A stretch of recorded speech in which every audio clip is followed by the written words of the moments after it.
Weekly એક્સપાયરના દિવસે બજાર તેજીમાં Nifty 70 થી 80 પોઈન્ટ વધીને 50,150ને પાર. બેંક નિફ્ટી પણ લગભગ 200 પોઈન્ટ વધ્યો.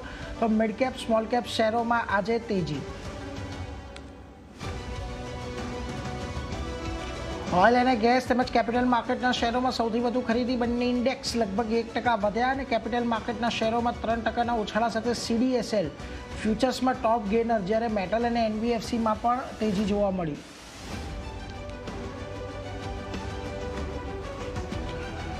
ટ્રેન્ડમાં આવ્યા Q2 અપડેટ. ગ્રોથ ધીમો પડવાને કારણે સ્ટોકમાં 2%થી વધુનો ઘટાડો સાથે મોર્ગન સ્ટેનલીની ઓવરવેટની રેટિંગ લક્ષ્યાંક 5,892 આજે દિવસભર નિફ્ટીના ઘટાડામાં સામેલ. મેટ્રોપોલિસ હેલ્થકેર પણ પર Q2 અપડેટ મજબૂત. સ્ટોકમાં આવી સારી ખરીદી. ત્યાં બેંક ઓફ ઇન્ડિયાએ રજૂ કર્યા Q2 સારા અપડેટ. સ્થાનિક ડિપોઝિટમાં 8.5%નો ઉછાળો. અહીં પણ મામૂલી તેજી.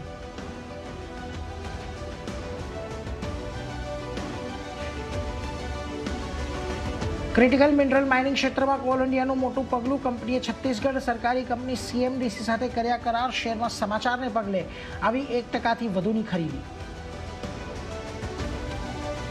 અને આજથી ખોલ્યો LG ઇલેક્ટ્રોનિક્સનો IPO. 1,080 થી 1,140 રૂપિયા વચ્ચે પ્રાઇસ બેન્ડ. ઇશ્યુથી આશરે 11,600 કરોડ એકત્ર કરવાની યોજના. ત્યાં જ પહેલા જ દિવસે 39% ભરાયો ટાટા કેપિટલનો IPO.